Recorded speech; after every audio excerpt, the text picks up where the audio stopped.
Baik, assalamualaikum warahmatullahi wabarakatuh. Anak-anak, pada hari ini kita masuk pada tahapan proses asuhan gizi terstandar di tahap monitoring dan evaluasi gizi. Di mana nanti dalam monitoring dan evaluasi gizi kita akan banyak belajar tentang uh, bagaimana kita melihat atau memonitoring atau memantau dan juga sekaligus melakukan rencana tindak lanjut dari intervensi yang sudah kita lakukan pada pasien dan nanti akan berpengaruh juga dalam menentukan intervensi selanjutnya pada pasien jika memang belum ada perubahan.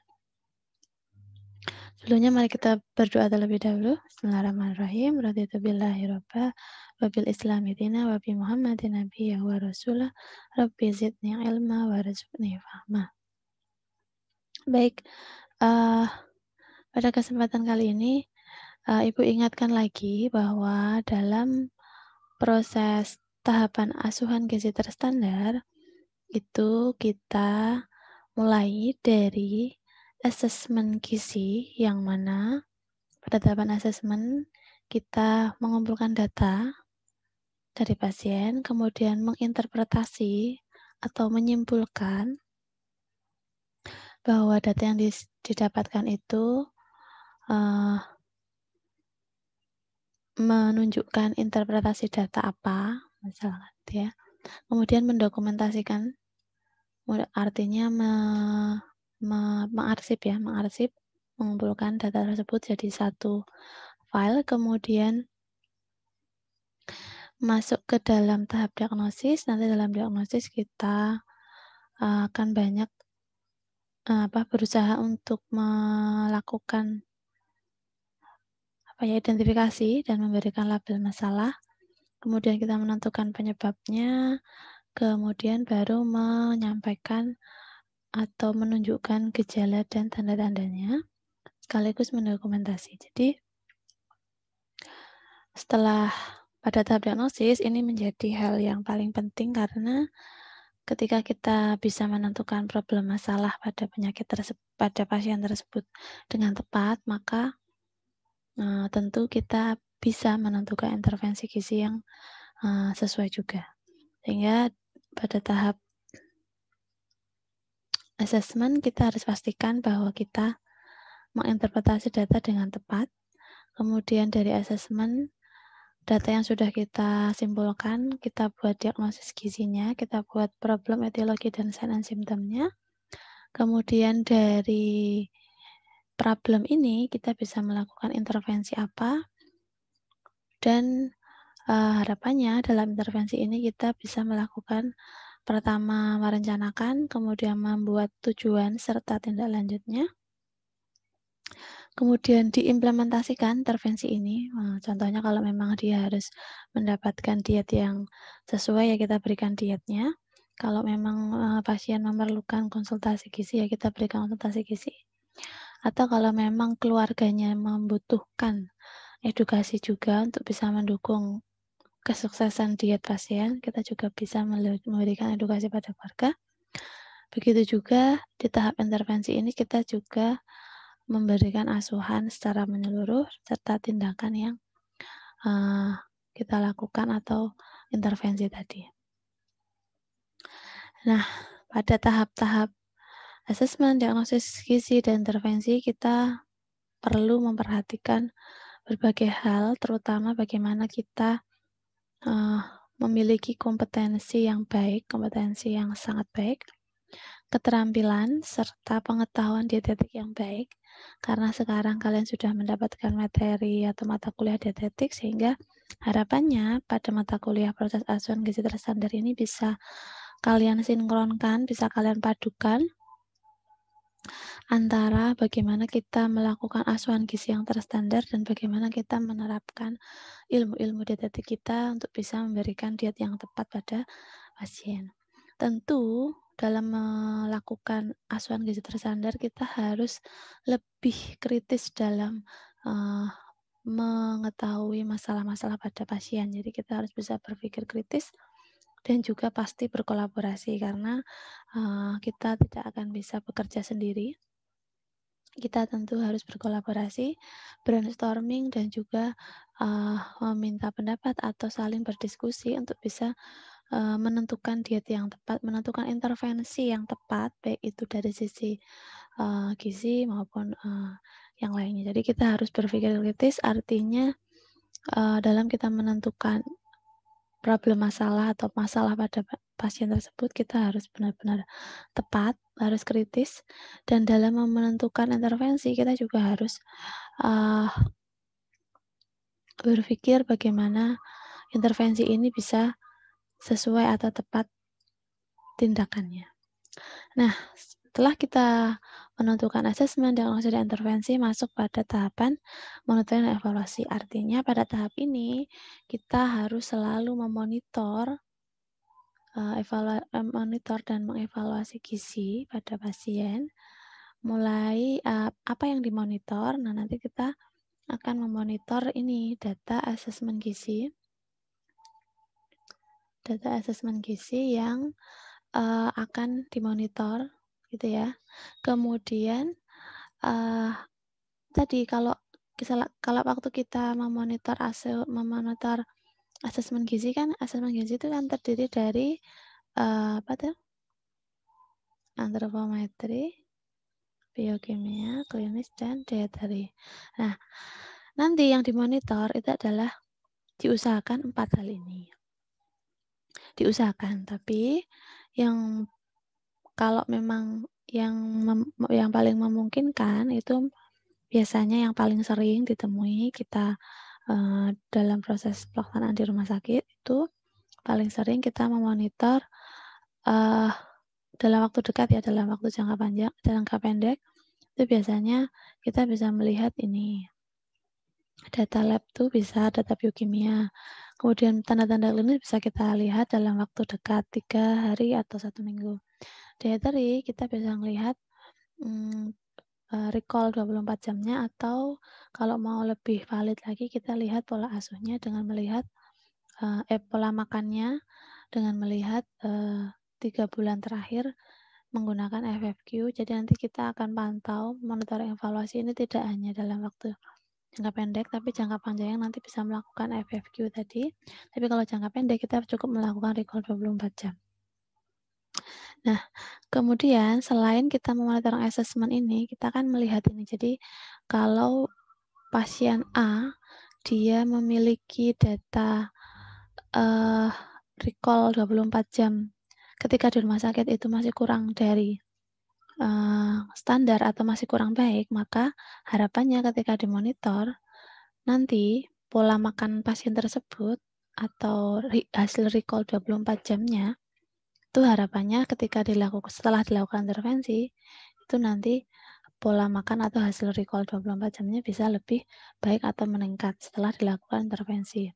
Misal begini ya, pasien X memiliki data asesmen gizi pada pasien X, hasil recall 24 jamnya dilaporkan bahwa kebutuhan protein, karbohidrat, dan lemaknya masih kurang dari 80%. Kemudian kita lakukan intervensi di mana memang pasien ini memang mengeluhkan mual dan muntah karena dia tidak suka makan makanan yang panas atau terlalu panas. Sehingga pada saat intervensi kita berikan makanan tersebut dalam kondisi masih agak hangat tapi tidak terlalu dingin sehingga tidak menimbulkan mual dan muntah pada pasien. Tentu kita sarankan saat kita ini di tahap intervensi, saat kita memberikan konsultasi tadi. Oh, makanan yang tepat ketika ibu merasakan mual itu ini. Kondisi makanannya, suhu makanannya itu sebaiknya yang seperti ini. Gitu. Jadi ketika pasien itu menuruti apa yang kita sampaikan, harapannya hasil recall makanan tadi itu bisa tercapai lebih dari 80%. Sehingga kalau kita monitoring asupan recall makanannya itu tidak ada perubahan setelah kita intervensi, perlu kita cari lagi permasalahannya apa. Kita perlu wawancara lagi pada pasien, kita perlu gali lagi permasalahannya apa. Kenapa kok sudah diintervensi masih saja pola makannya atau recall 24 jam masih belum bisa baik. Itu hal-hal yang perlu kita lakukan di tahapan monitoring dan evaluasi. Begitu juga dengan hasil laboratorium. Kita memonitor hasil laboratorium. Mungkin dalam 1 minggu rawat inap, pasien mungkin akan dilakukan pemeriksaan laboratorium 2-3 kali dalam 1 minggu misalkan. Nah, pada tahap hari ketiga, kita lihat kita selalu pantau, hasil gula darahnya pasien ini masih cukup tinggi misalkan. Kemudian kita lakukan diet diabetes mellitus, misalkan diet rendah gula.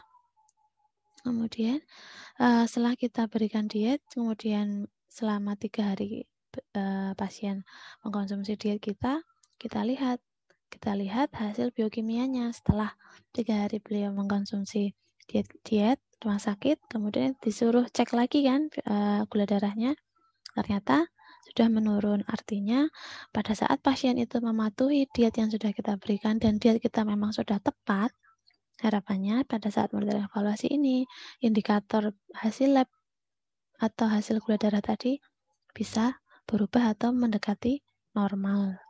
Begitu juga dengan pemeriksaan yang lain, klinis dan tanda klinis dan hasil antropometri. Begitu ya.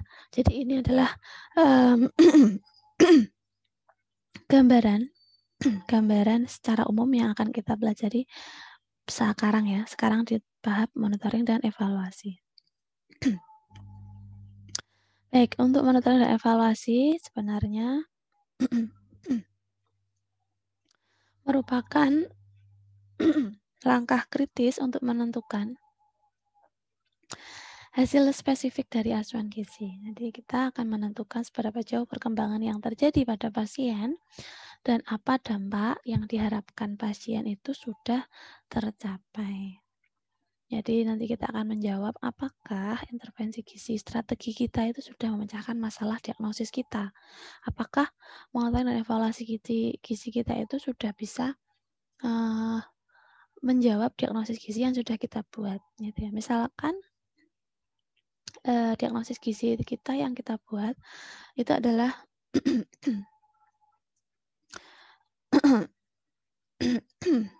maaf ya. Misalkan diagnosis yang kita buat itu adanya asupan karbohidrat yang berlebihan, misalkan begitu ya.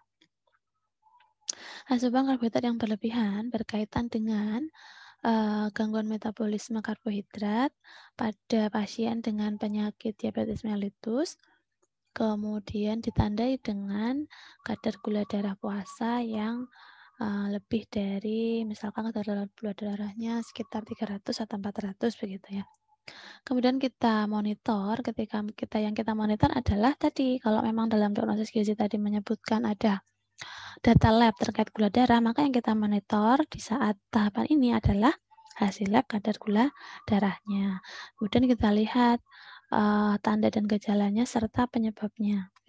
Gitu ya. Jadi masalah ini, masalah yang atau diagnosis gizi yang kita buat, apakah bisa terselesaikan atau terjawab dari kita lihat progres dari hasil monitor evaluasi. Jadi ketika kita monitor pasien ini ternyata gula darahnya sudah bagus, artinya yang kita monitor itu ya yang kita buat diagnosis gizinya gitu loh. Jadi harapannya nyambung, sangat nyambung. Jadi bukan malah diagnosis gizinya yang kalian buat adalah tentang gula darah, tetapi yang kalian monitor malah hasil lab terkait SGOT, SGPT atau terkait dengan metabolisme hati, itu nggak nyambung. Jadi kita harus bisa selalu dalam garis merah atau benang merah. Jadi harus tetap dalam on the track. Kita harus tetap dalam on the track, kita harus tetap dalam tadi harus konsisten. Kalau dalam asesmen gizi kalian sudah menentukan kesimpulannya pasien ini itu mengalami diabetes mellitus dan ada komplikasi hipertensi, misalkan begitu. Dalam diagnosis gizi kamu juga harus konsisten. Oke, kalau asesmen gizinya sudah ketemu, interpretasinya adalah itu, maka problem diagnosisnya itu yang nyambung apa? Kita gali lagi. Kalau pasien ini mengalami gula darah tinggi atau gula yang tinggi atau ada hipertensi tinggi, maka problemnya itu apa? Yang mau diintervensi itu apa?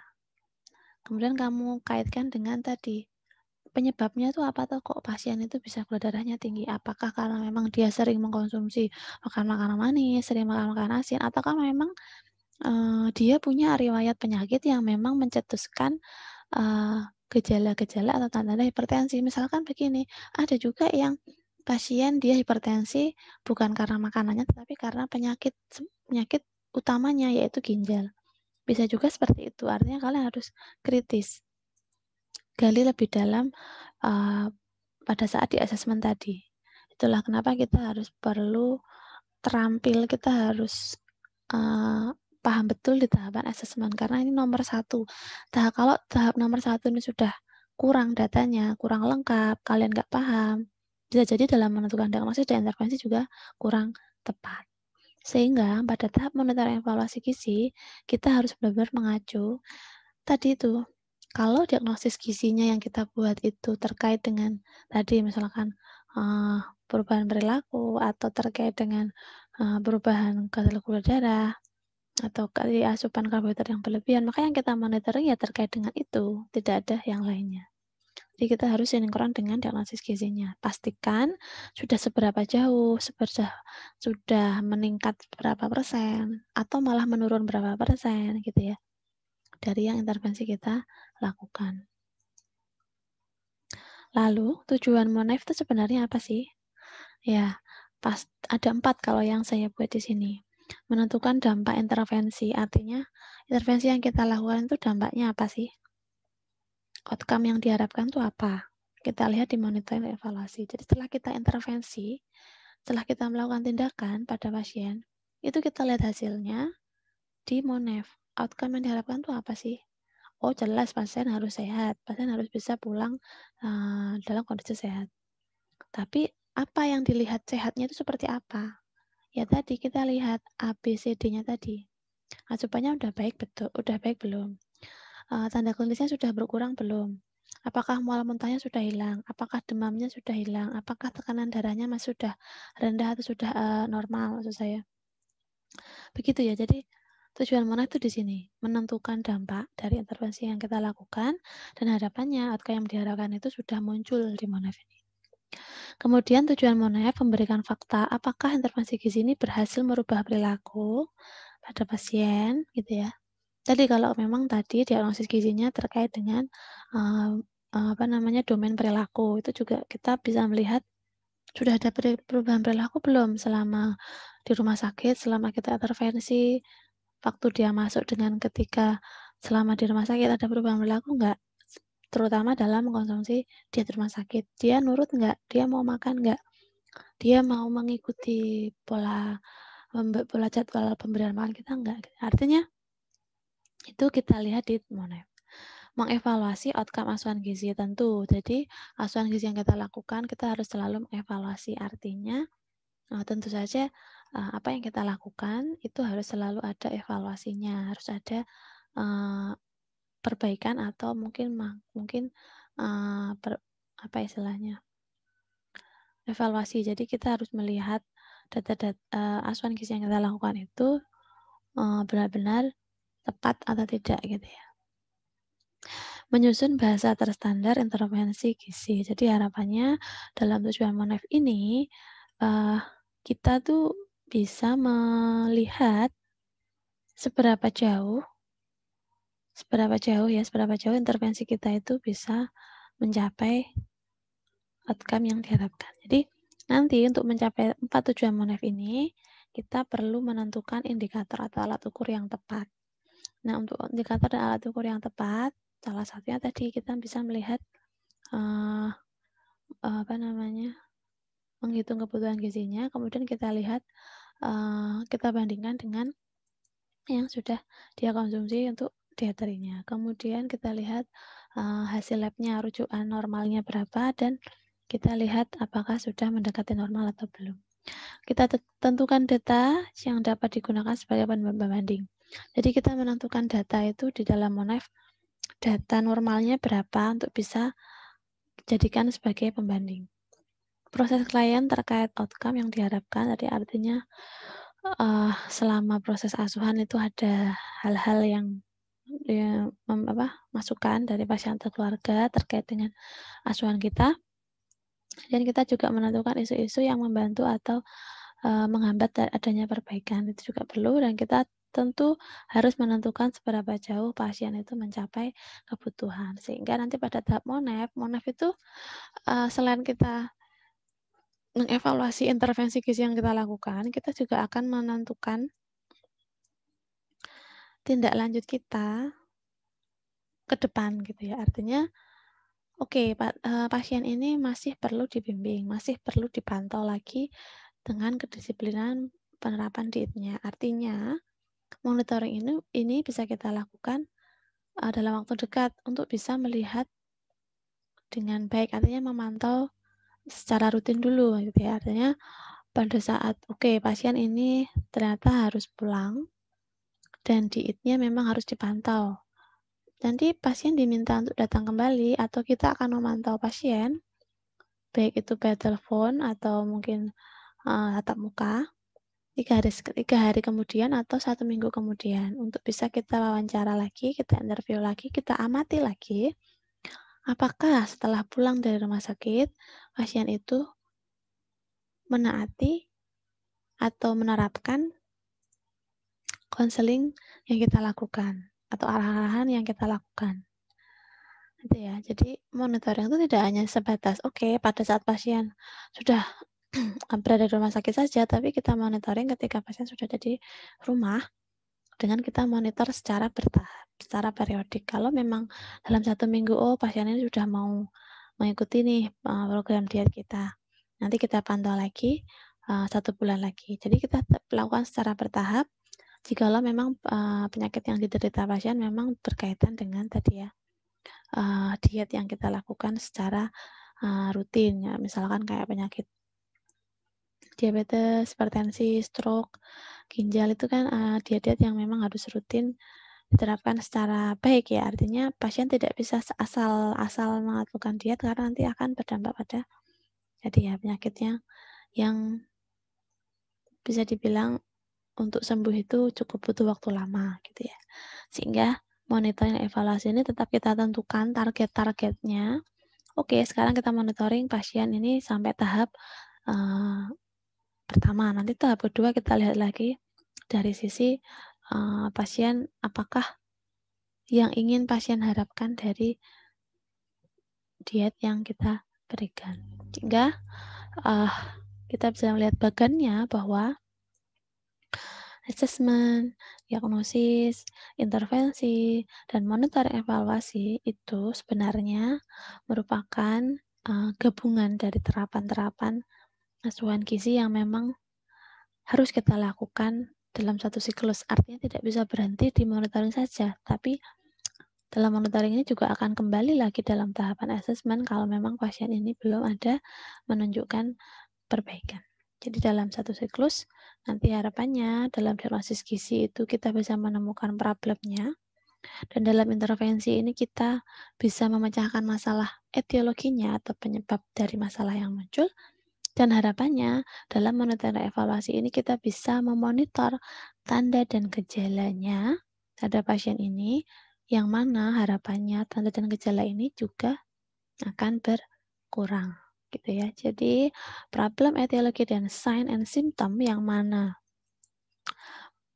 PES ini masuk dalam pembuatan diagnosis gizi ya, karena dalam pembuatan diagnosis gizi kan kita harus memasukkan problem, etiologi, dan sign and symptom. Yang mana problem ini utamanya akan membantu kita dalam menentukan diagnosis gizi. Dan pada diagnosis gizi yang kita buat, harapannya etiologi yang kita buat itu akan nyambung dengan intervensi yang akan kita lakukan. Sehingga etiologi itu memang kita sarankan tidak memasukkan diagnosis medisnya atau penyakitnya, karena kita tidak bisa mengintervensi penyakitnya. Kita sebagai ahli gizi hanya bisa mengintervensi apa? Tadi, mungkin kita bisa mengatur asupan karbohidrat yang berlebihan tadi. Mungkin kita bisa mengatur, oh ternyata pasien ini tuh masih belum paham, memang pengaturan dietnya belum paham. Kita bisa mengintervensi dari perilakunya. Kita memberikan edukasi pada pasien tersebut. Atau intervensi yang lainnya yang memang bisa kita lakukan, yang tentu kita harus melihat etiologinya. Nah, nanti dalam monitoring evaluasi, kita akan melihat sign and symptom yang kita tulis dalam diagnosis gizi itu, apakah sudah ada perubahan, apakah ada perbaikan, apakah sudah sign and symptomnya sudah menunjukkan ke normal, data normal gitu ya. Itu kita lihat di monitoring evaluasi. Sign and symptom kita lihat di monitoring dan evaluasinya. Sehingga kunci utamanya asesmen gizi itu harus benar-benar detail, lengkap, jelas. Detail, lengkap, dan jelas, dan bisa menggambarkan, bisa menginterpretasi bahwa permasalahan pada pasien itu sudah bisa kelihatan dan tampak betul. Tentu kita harus kritis perhatikan dari penyakitnya yang diderita, kemudian dampak yang diakibatkan dari penyakit yang diderita, dan nanti kalau kita sudah menginterpretasi asesmen dengan baik, harapannya diagnosis yang kita buat juga sudah tepat. Artinya problemnya itu sudah ketemu. Oh, masalahnya tuh ini loh yang paling utama, yang paling urgen. Gitu ya. Jadi, tentu ini menjadi keterampilan kalian yang paling harus sering diasah. Gitu ya. Nah, ini adalah definisi-definisi terkait dengan apa itu monitoring dan evaluasi. Monitoring adalah mengkaji ulang dan mengukur secara terjadwal indikator asupan gizi dari status pasien atau dari RM sesuai dengan kebutuhan yang ditentukan. Tentu kita akan melihat diagnosis gizi, intervensi, dan hasilnya bagaimana. Nah, evaluasi itu adalah membandingkan secara sistematik data saat ini dengan status yang sebelumnya. Tujuan intervensi gizinya, efektivitasnya asupan gizi secara umum, dan rujukan standarnya bagaimana. Jadi, kalau kita mau melakukan evaluasi, tentu kita ada pembandingnya, tentu kita punya standar pembandingnya, tentu kita punya data awal dan data sekarangnya, sehingga kita bisa melihat apakah evaluasi gizi ini benar-benar bisa efektif. Kemudian outcome atau keluaran atau hasil dari asupan gizi. Tentu kita akan mengacu pada diagnosis gizi yang kita buat dan tujuan intervensi yang kita rencanakan. Nah, oleh karena itu pada saat intervensi kita tentu menentukan tujuan. Tujuan dietnya itu mau apa? Tujuan dietnya mau menjaga status gizinya tetap normal, mau menjaga supaya kadar gula darahnya tetap normal. Sehingga nanti outcome-nya tadi status gizi pasien normal, gula darah pasien normal, itu luarannya. Tetapi tadi yang namanya target akhir atau luaran akhir itu yang akan menjadi target kita, sehingga untuk bisa mencapai target itu apa saja yang kita lakukan dalam melakukan intervensi, itu yang harus kita pikirkan. Lalu indikator asupan gizi. Indikator ini merupakan penanda yang bisa diukur dan evaluasi untuk menentukan efektivitas dari asupan gizi. Nanti kita bisa lihat kalau dikatakan asupan gizinya itu terukur dan terevaluasi, itu bisa kita lihat dari bagaimana standar-standar yang kita tentukan itu sudah tercapai. Jadi tujuan-tujuan yang kita lakukan, yang kita target itu sudah tercapai. Komponen-komponen dalam monitoring evaluasi gizi itu ada monitoring, mengukur, dan evaluasi. Kalau monitoring itu artinya kita memperlihatkan data-data yang dipengaruhi oleh intervensi gizi, apakah itu positif atau negatif. Kemudian kita mengukur hasil pengukuran dari indikator asupan gizinya ini apa. Setelah kita ukur, baru kita evaluasi, bandingkanlah saat ini dengan yang kemarin, gitu ya. 4 indikatornya ada terdiri dari riwayat makan dan gizi, asupan gizinya, terdiri dari antropometri, biokimia hasil lab, hasil medis, dan juga prosedurnya, serta pemeriksaan fisik klinis terkait dengan gizi. Jadi kalau pemeriksaan fisik klinis tidak ada kaitannya dengan gizi, tentu tidak perlu kita lihat. Jadi 4 indikator asupan gizi itu ada antropometri, biokimia, klinis, dan dietary atau riwayat makan. Domain terkait dengan outcome asuhan gizi itu ada 4, yang mana nanti tentu kita harus membandingkan atau melihat standarnya, standar untuk membandingkannya. Jadi A, B, C, D tadi itu harus dibandingkan dengan standarnya. Maka dari itu, misalkan antropometri, oke, antropometri kita bandingkan dengan kebutuhan disesuaikan dengan indikator sesuai usianya. Apakah di usia tersebut berat badannya normal segitu atau tidak? Itu kita bandingkan. Lalu biokimia, jelas kita akan melihat rujukan normalnya seperti apa. Pembandingnya itu, rujukan normal itu menjadi pembanding kita, pembanding dari hasil pemeriksaan pasien. Klinis, nanti klinis kita lihat apakah respirasi, denyut nadi, tensi, suhu tubuh, apakah sudah menunjukkan nilai normal atau belum. Dietary juga begitu, apakah pola makannya itu sudah mencapai lebih dari 80% atau memang kurang di 8%. Artinya kita bandingkan dengan dia sehat. Nah, kita juga perlu melihat tentu ada tumpang tindih terkait dengan pengkajian gizi di MONEF. Nah, data-data yang digunakan itu memang cenderung sama antara pengkajian dengan MONEF, antara tahapan asesmen dengan MONEF. Jadi, memang datanya itu sama.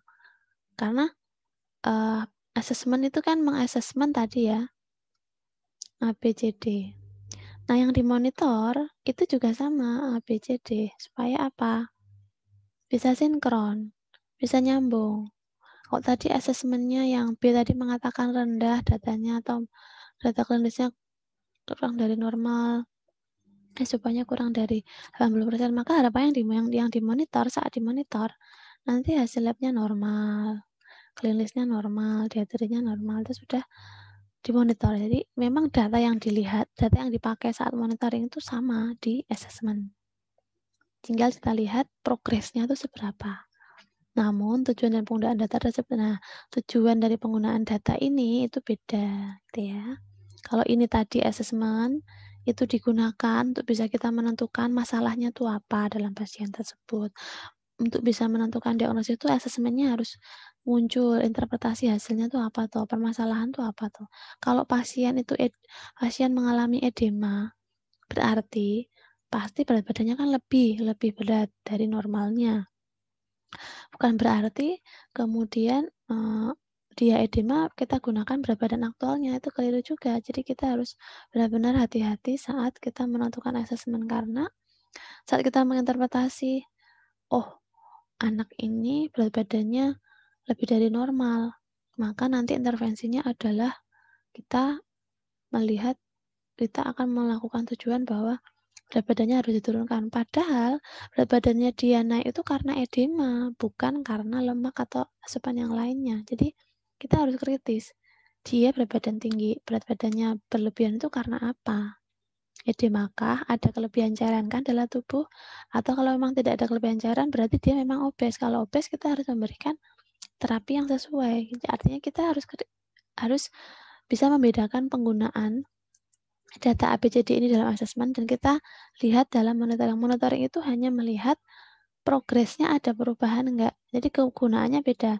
Kita memprogres antropometri, biokimia, dan diabetes itu berbeda pada saat kita menentukan di asesmen. Kalau di asesmen kita lakukan ABCD ini untuk bisa membuat diagnosis gizi yang tepat, artinya kita harus menentukan problemnya yang tepat, gitu ya. Tapi kalau monitoring itu tujuannya kita menggunakan data ABCD ini itu apa? Melihat progresnya. Tujuannya itu melihat progres. Setelah kita intervensi, ada nggak perbaikan? Ada nggak terjadi penurunan atau malah perbaikan? Jadi ini fungsinya berbeda. Kita melihat data ini yang sama, tapi fungsinya itu berbeda. Gitu ya. Tujuannya itu berbeda. Itu yang paling penting bedanya. Jadi pada MONEF gizi, data-data tersebut itu digunakan untuk mengevaluasi dampak dari intervensi. Jadi kalau asesmen gizi yang tahapan pertama itu kita gunakan, kita interpretasi untuk bisa menentukan diagnosis, untuk bisa menentukan intervensi, tapi pada tahap monitoring kita gunakan data ABCD tadi itu untuk melihat dampak dari atau dampak setelah kita berikan intervensi.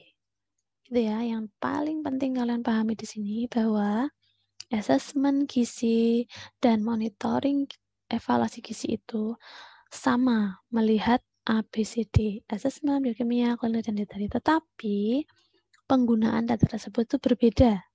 Di tahap asesmen, ABCD ini digunakan untuk mencari permasalahan yang terkait gizi pada pasien tersebut. Sehingga ketika kita tahu permasalahannya, ketika tahu diagnosis gizinya, kita akan tahu apa intervensinya, apa intervensi yang akan kita lakukan.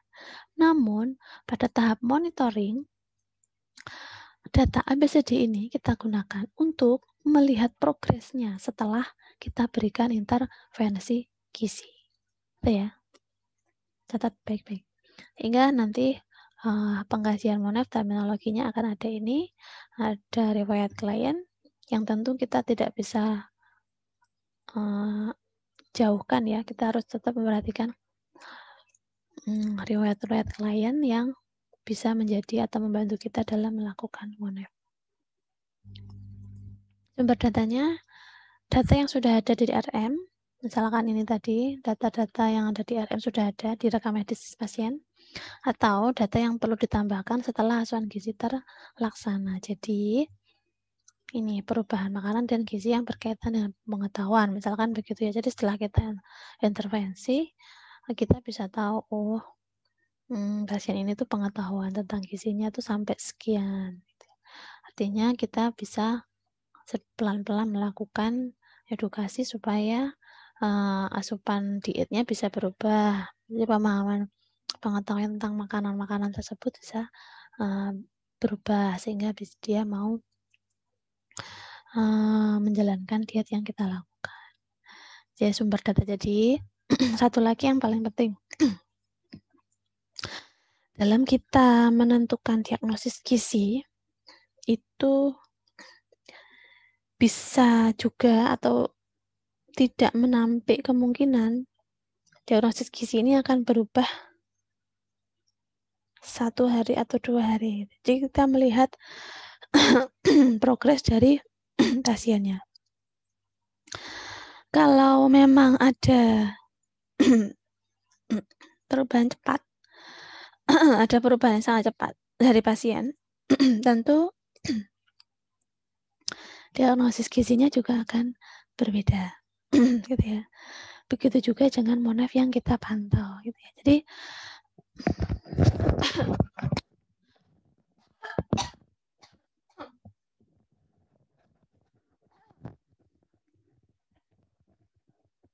nanti harapannya diagnosis ini atau asuhan gizi ini akan dinamis, sifatnya akan dinamis. Jadi kalau pasien itu berubah, status gizinya berubah, labnya berubah, tingkat kesadarannya mungkin akan berubah ya. Misalkan ada pasien kita, ada punya pasien kritis, itu biasanya diagnosis gizinya tuh akan sangat dinamis perubahannya, sehingga intervensi yang kita lakukan juga pasti akan lebih cepat atau lebih sering. Jadi kalau 3 hari pertama pasien itu diagnosisnya adalah pemenuhan kebutuhan cairan begitu ya. Tapi ketika 3 hari setelah 3 hari itu pasien mengalami penurunan kondisi, bisa juga kita akan melakukan diagnosis gizi yang berbeda atau merubah diagnosis gizi, yang artinya kita akan merubah intervensi gizinya. Gitu ya. Bisa jadi pasien 3 hari pertama baik, di pasien hari keempat itu pasien mengalami penurunan kesadaran atau masuk ke ICU, yang artinya kita harus merubah diagnosis gizinya dan juga merubah intervensi gizinya, yang mana biasanya dietnya juga akan berubah, yang tadinya bubur menjadi NGT atau cair, makanan cair, itu juga akan dinamis perubahannya, sehingga yang kita monef pun juga akan berubah, data-data yang akan kita lakukan asuhan gizi juga akan berubah, gitu ya. Kita akan melakukan jadi proses asuhan gizi standar ini dilakukan secara dinamis sesuai dengan kondisi pasien. Jadi tidak harus menunggu sampai pasien pulang baru dilakukan perubahan diagnosis, baru dilakukan monitoring, itu tidak. Tapi monitoring akan selalu dilakukan untuk bisa memastikan pasien mengalami perubahan atau perbaikan status gizinya.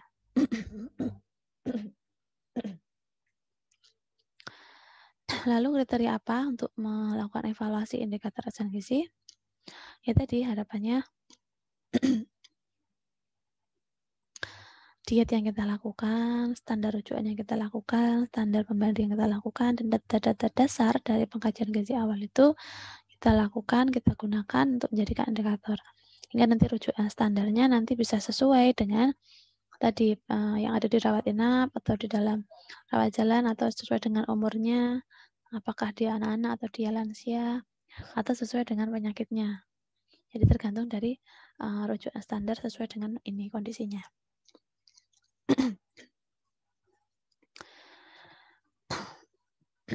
Sign and symptom merupakan fokus dari Monef tadi yang sudah saya gambarkan bahwa dalam diagnosis gizi itu ada tahapan sign and symptom yang akan kita monitoring. Itu ya, akan kita monitoring apakah ada perubahan atau perbaikan.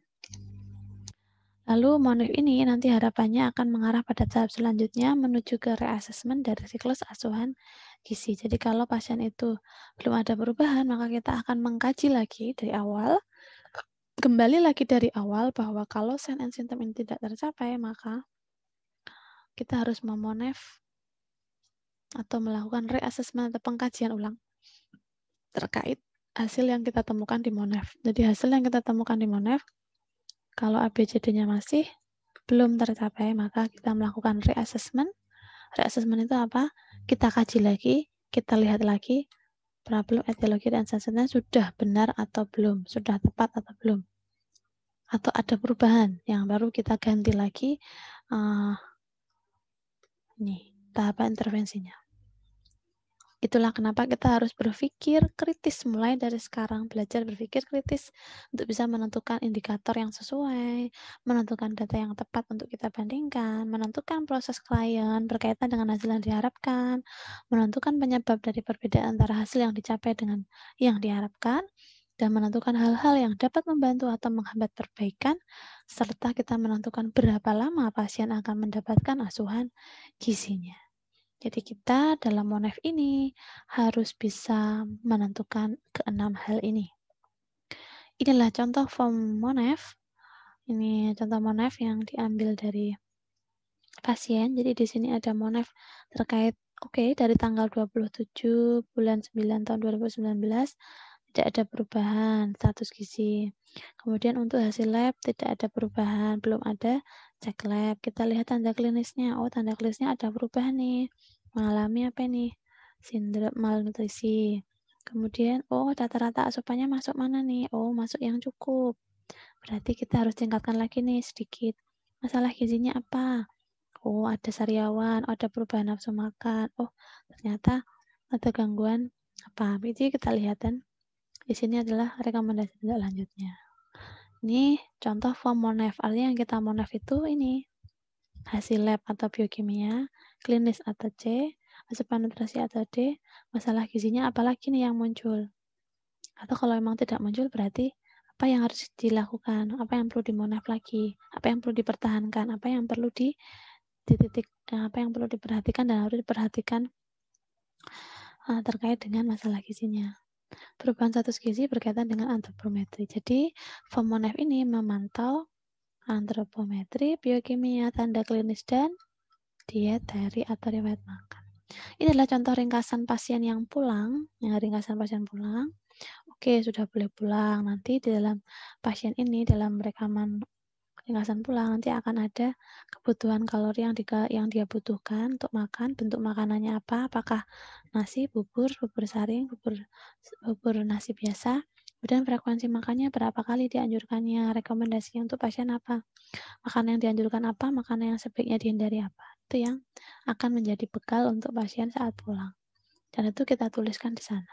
Kemudian contoh form assessment-nya apabila terjadi pada saat kita melakukan monitoring itu masih ada belum tercapai perbaikan yang optimal, kita melakukan pengkajian ulang. Pengkajian ulang itu kita lihat lagi dari A, B, C, D lagi.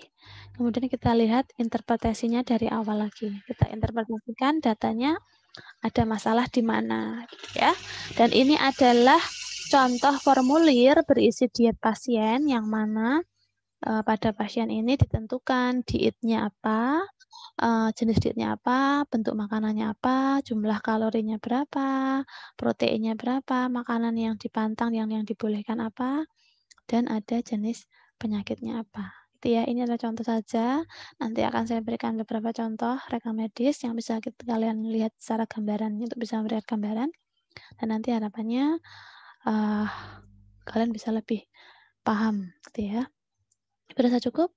Tadi kalau ada pertanyaan bisa kalian sampaikan. Terima kasih atas perhatiannya. Wassalamualaikum warahmatullahi wabarakatuh.